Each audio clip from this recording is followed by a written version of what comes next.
Hello, നമസ്കാരം. Welcome to Malayali travel guide. ഇന്ന് നമ്മുടെ യാത്ര പൊന്മുടിയിലേക്കാണ്. തിരുവനന്തപുരം ജില്ലയിലെ ഏറ്റവും മനോഹരമായ ഹിൽ സ്റ്റേഷനായ പൊന്മുടിയിലേക്ക്. പക്ഷേ ഇന്ന് KSRTCയിലാണ് നമ്മൾ പോകുന്നത്. തമ്പാനൂരിൽ നിന്ന് രാവിലെ 5:30 ആദ്യ വണ്ടി പൊന്മുടിക്കുണ്ട്. പക്ഷേ അത് 5:30 വളരെ ഭയങ്കര ഇരുട്ടായിരിക്കും. കൂടുതൽ പൊന്മുടിയിലൊക്കെ ജോലി ചെയ്യുന്ന സ്റ്റാഫൊക്കെ അതിൽ യാത്ര ചെയ്യുന്നത്. അവർ ചെന്നതിന് ശേഷം മാത്രമേ എൻട്രി ഫീസും മറ്റു കാര്യങ്ങളൊക്കെ മേടിക്കുന്ന ആൾക്കാരും മറ്റും എല്ലാം പോകുന്നത്. അവിടുത്തെ KTDCയുടെ സ്റ്റാഫ് എല്ലാം യാത്ര ചെയ്യുന്ന ആ ബസ്സിനാണ്. അപ്പം രണ്ടാമത്തെ ബസ് പിടിക്കാമെന്ന് വിചാരിച്ചു. അങ്ങനെ 8 മണിക്കാണ് രണ്ടാമത്തെ പൊന്മുടി ബസ്.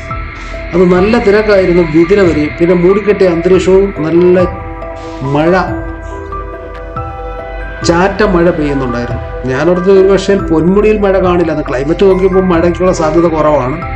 അതുകൊണ്ടാണ് പുറപ്പെടാൻ തീരുമാനിച്ചത്. പക്ഷേ ഇത് തമ്പാനൂർ വന്നപ്പം തൊട്ട് ചെറിയ ചാറ്റമഴ തുടങ്ങി. ബസ്സിൽ കയറിയപ്പോൾ തൊട്ട് നമുക്ക് പുറത്തുള്ള ദൃശ്യങ്ങളൊന്നും കാണാൻ പറ്റാതെ ഏതാണ്ട് ബിദിനെ കഴിഞ്ഞതിന് ശേഷമാണ് മഴയ്ക്ക് ചെറിയൊരു ശമനം ഉണ്ടായത്. അപ്പോൾ ഇപ്പം ചെറുതായിട്ട് മഴ തോന്നിയിരിക്കും. എന്നാലും മൂടിക്കെട്ടിയ അന്തരീക്ഷമാണ്. ഇപ്പം അങ്ങനെ നമ്മൾ ഹെയർപിൻ വളമൊക്കെ കയറാൻ തുടങ്ങി.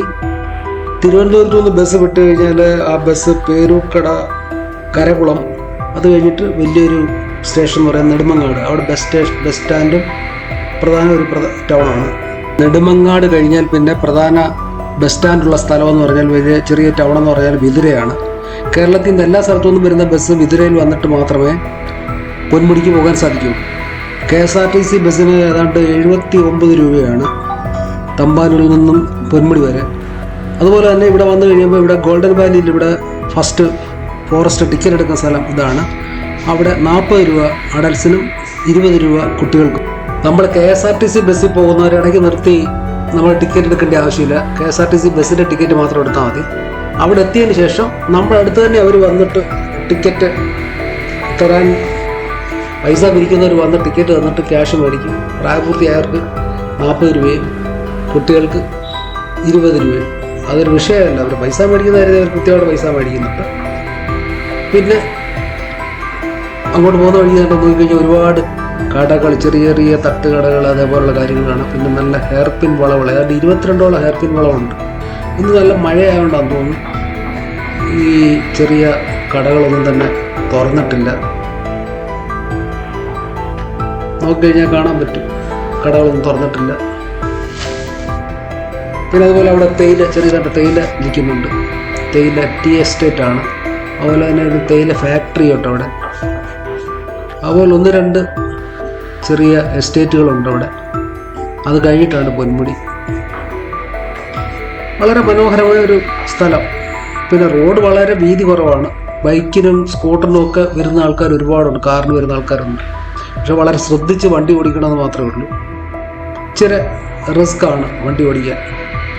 ഞാൻ നേരത്തെ വണ്ടിക്ക് വന്നിട്ടുണ്ട്. പക്ഷേ എനിക്ക് ഏറ്റവും സൗകര്യമായി തോന്നിയത് KSRTCയുടെ നല്ല വ്യൂ ആണ്. അതുകൊണ്ട് ബസ് ഇരുന്ന് നമുക്ക് നല്ല കാഴ്ചകൾ കണ്ട് നമ്മൾ ആ ചെറിയ കടകളെ തൊട്ടടുത്ത് കണ്ട് നല്ല മനോഹരമായ ഒരു എസ്റ്റേറ്റാണ്. പല വിവിധ ഇനത്തിലുള്ള മരങ്ങളും മറ്റ് കാര്യങ്ങളെല്ലാം അവിടെ ഉണ്ട്. തൊട്ടപ്പുറത്ത് തേയിലയുണ്ട്, ഇതെല്ലാം ഉണ്ട്. നല്ല രസമാണ് കാണാൻ. പിന്നെ തൊട്ടതുണ്ട് PWDയുടെ ഗസ്റ്റ് ഹൗസ് ഉണ്ട് അവിടെ. അങ്ങനെ വളരെ രസമാണ് കാണാൻ. കേരളത്തിൻ്റെ പല ഭാഗത്തു നിന്നും ആൾക്കാർ ഇവിടെ പൊന്മുടിയിൽ എത്താറുണ്ട്. പക്ഷേ ഇവിടെ വന്ന് താമസിക്കേണ്ടവർക്ക് താമസിക്കാനുള്ള സൗകര്യമുണ്ട്. KTDCയുടെ ഹോട്ടലുണ്ട്. നേരത്തെ ബുക്ക് ചെയ്യണമെന്ന് മാത്രമേ ഉള്ളൂ. ഇവിടെ താമസിക്കാൻ പറ്റും. ചിലർ രാവിലെ വന്ന് വൈകിട്ട് പോകുന്ന ആൾക്കാരുണ്ട്. അങ്ങനെ നമ്മൾ പെരിങ്ങമല പഞ്ചായത്തിലെ പൊന്മുടിയിൽ എത്തിക്കഴിഞ്ഞു.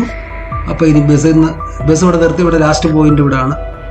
അപ്പോൾ ഇനി ഇവിടുന്ന് അങ്ങോട്ട് നമുക്ക് ഇറങ്ങിയിട്ട് ഇവിടുത്തെ കാഴ്ചകളെ കാണാം. ഏതാണ്ട് 1100 മീറ്റർ ഉയരെയുള്ള പൊന്മുടി. അന്ന് മഴയൊക്കെ പെയ്ത് കിടക്കുകയാണ്. എന്നാലും ഭയങ്കര മൂടിക്കെട്ടിയ അന്തരീക്ഷം. ശക്തമായി മഴ പെയ്യാൻ സാധ്യതയുണ്ടെന്ന് തോന്നുന്നു. പക്ഷേ ഇന്ന് ക്ലൈമറ്റ് പറയുന്നത് മഴയൊന്നും പെയ്യില്ല, ചെറുതായിട്ട് ചാറ്റമഴ പെയ്യാനാണ് സാധ്യത. ഞാനിവിടെ വന്നു കഴിഞ്ഞാൽ നല്ല കാഴ്ച, നല്ല മഞ്ഞും മഴയും എല്ലാം കൂടെ കാണാം എന്നുള്ള ഒരു ഉദ്ദേശത്തിലാണ് വന്നത്. പക്ഷെ കുഴപ്പമില്ല, ഇവിടെ ചെറിയ കൂടാരമൊക്കെ ഉണ്ട്. അപ്പോൾ മഴ പെയ്താൽ അതിനകത്ത് കയറി ഇരിക്കുക. ഇടയ്ക്കൊക്കെ ഉണ്ട്. ബസ്സിൽ നിന്നൊക്കെ ആൾക്കാരൊക്കെ ഇറങ്ങുകയാണ്. ശാന്തമായ അന്തരീക്ഷത്തിൽ കുറേ സമയം ചെലവഴിക്കുന്നവർക്ക് പറ്റിയ സ്ഥലമാണ് പൊന്മുടി. തേയിലത്തോട്ടവും കുന്നുകളും താഴ്വരകളും കോടമഞ്ഞും നല്ല തണുത്ത കാറ്റും ഒക്കെ ഇഷ്ടപ്പെടുന്നവർക്ക് വലിയ ചിലവില്ല. തിരുവനന്തപുരത്ത് നിന്ന് KSRTC ബസ്സൊക്കെ കയറി കഴിഞ്ഞാൽ ഏതാണ്ട് 79 രൂപ മുമ്പേ പറഞ്ഞിട്ടുണ്ട്. 79 രൂപ കൊടുത്താൽ മതി. ഇവിടുത്തെ പിന്നെ 40 രൂപ അവിടെ എൻട്രി ഫീസ്. സുഖമായിട്ട് ഈ സ്ഥലത്ത് വന്നിട്ട് കോടമഞ്ഞും ഒരു ഊട്ടി പോകുന്ന ഒരു അനുഭവം. അത് നല്ലൊരു ഈ പ്രകൃതി രമണീയമായ സ്ഥലത്ത് വന്നിട്ട് നമുക്ക് കുറേ സമയം ചിലവഴിച്ചിട്ട് നമുക്ക് പോകാൻ പറ്റും. അതുപോലെ ഇവിടെ പല ടൈപ്പിലുള്ള പക്ഷികളുണ്ട്, ചിത്രശലഭങ്ങളുണ്ട്, അതുപോലെ വൈവിധ്യങ്ങൾ നിറഞ്ഞ ഒരുപാട് വൃക്ഷങ്ങളുണ്ട്. അത് നമുക്കിപ്പോൾ ഇവിടെ വൃക്ഷങ്ങളൊന്നുമില്ല. ഉൾവനത്തിലോട്ട് പോയി കഴിഞ്ഞാൽ ഒരുപാട് വൃക്ഷങ്ങളും അതെല്ലാം കൊണ്ട് നിറഞ്ഞ ഒരു സ്ഥലമാണ് ഇവിടെ എന്ന് പറയുന്നത്. ഇതുപോലെ ഒക്ടോബർ മുതൽ മാർച്ച് വരെയാണ് ഈ പൊന്മുടിയിൽ വരാൻ ഏറ്റവും പറ്റിയ സമയം. തിരുവനന്തപുരത്ത് നിന്ന് ഏകദേശം 56 കിലോമീറ്റർ ദൂരമാണ് പൊന്മുടിയിലേക്കുള്ളത്. ഈ ഓരോ പ്രാവശ്യം വരുമ്പോഴും നമുക്ക് ഓരോ അനുഭവമാണ് ഉണ്ടാകുന്നത്. ഓരോ രീതിയിലാണ് പ്രകൃതി നമ്മളെ കാഴ്ചകളെ ഒരുക്കിയിരിക്കുന്നത്. കാരണം ചിലപ്പം വരുമ്പോൾ നല്ല കോടമഞ്ഞ്, ചിലപ്പം വരുമ്പോൾ ചെറിയ മഴ, ചെറിയ നല്ല സൂര്യപ്രകാശം, വളരെ ഇവിടെ വന്നാൽ മാത്രമേ ഇത് അനുഭവിക്കാൻ പറ്റുള്ളൂ. അപ്പം തീർച്ചയായിട്ടും എല്ലാവരും ഇവിടെ വരണമെന്ന് തന്നെയാണ് ഞാൻ പറയുന്നത്. മൂടൽമഞ്ഞ് മൂടിയ തണുത്ത ഹിൽ സ്റ്റേഷൻ തീർച്ചയായിട്ടും എല്ലാവരെയും ഒരു ആനന്ദത്തിൽ ആറാടിക്കുമെന്നതിന് യാതൊരു സംശയമില്ല. പശ്ചിമഘട്ട മലനിരകളുടെ ഭാഗമാണ് പൊന്മുടി എന്ന് പറയുന്നത്. അതുപോലെ തന്നെ പേപ്പാറ വന്യജീവി സങ്കേതം, എക്കോ പോയിന്റ്, വിവിധ ട്രെക്കിംഗ് സ്ഥലങ്ങൾ ഇവിടെ ഉണ്ട്. അതിലേറ്റവും പ്രധാനപ്പെട്ടതെന്ന് പറഞ്ഞാൽ നമ്മുടെ അഗസ്ത്യാർകൂട ഏരിയയാണ്. അഗസ്ത്യാർകൂടത്തിൽ പോകണമെങ്കിൽ അതിനാൽ ഉൾവനത്തിൽ എവിടെ പോകണമെങ്കിലും ഫോറസ്റ്റിൻ്റെ പ്രത്യേക പെർമിഷൻ മേടിക്കണം. അവിടെ ട്രെക്കിങ്ങിന് ഓരോ സംഘമായിട്ട് 5 പേര് 6 ഒരു ഗ്രൂപ്പായിട്ടാണ് വിടുന്നത്. അത് ഇപ്പം ട്രെക്കിംഗ് സമയമാണ്, ജനുവരി മാസത്തിലൊക്കെ തുടങ്ങും. അപ്പോൾ അത് പോകാൻ താല്പര്യമുള്ളവർ ഫോറസ്റ്റ് ഡിപ്പാർട്ട്മെൻറ്റുമായിട്ട് ബന്ധപ്പെട്ട് അവരുടെ ഗൈഡിൻ്റെ ഒരു നിരീക്ഷണത്തിൽ മാത്രമേ നമ്മളെ വിടത്തുള്ളൂ. നമ്മളെ ഒറ്റയ്ക്ക് വിടത്തില്ല. അവരോട് വന്ന് അതിന് പ്രത്യേക ഫീസുണ്ട് ഓരോ ഗ്രൂപ്പിനും. ആ ഫീസ് അടച്ചാൽ മാത്രമേ നമ്മളെ അവിടെ വിടത്തുള്ളൂ. അതുപോലെ തന്നെ ഇവിടെ വന്നു കഴിഞ്ഞ ഒരു റെസ്റ്റോറൻ്റ് ഉണ്ട്. കുഴപ്പമില്ല, നല്ലൊരു റെസ്റ്റോറൻറ്റ്. അവിടെ ഞാൻ ചെന്ന് കയറി കഴിഞ്ഞപ്പോൾ ചായ ഇല്ലെന്ന് പറഞ്ഞു. കപ്പയും കാന്താരി മുളകും കട്ടൻ കാപ്പിയുമാണ് കഴിച്ചത്. പിന്നെ ബ്രെഡ് ഓംലെറ്റ് അതുപോലുള്ള സാധനങ്ങളൊക്കെ ഉണ്ട്. എന്താണെന്നറിയില്ല, മറ്റ് ഐറ്റംസ് ഒന്നും ഇന്നില്ലായിരുന്നു. അതിൻ്റെ ഫ്രണ്ട് സൈഡാണ്, ഫ്രണ്ട് വ്യൂ. ആ ഹോട്ടലിനകത്ത് ക്യാമറ അലൗഡ് അല്ല എന്ന് പറഞ്ഞുകൊണ്ട് ഞാൻ പിന്നെ ക്യാമറ ഓണാക്കിയില്ല. 12:30 തിരിച്ച് തമ്പാനൂരിന് ബസ്സുണ്ടെന്ന് പറഞ്ഞു. അപ്പോഴാ ബസ് പ്രതീക്ഷിച്ച് ഇവിടെ നിൽക്കാമെന്ന് വിചാരിച്ചു. ഇവിടെ ഒരു വാച്ച് ടവർ ഉണ്ടായിരുന്നു, അത് കയറണമെന്ന് പ്രത്യേകം പറഞ്ഞു. പിന്നെ അതുപോലെ പ്രത്യേകം ഇവിടെ വരുമ്പോൾ എല്ലാവരും ശ്രദ്ധിക്കേണ്ടി വരും.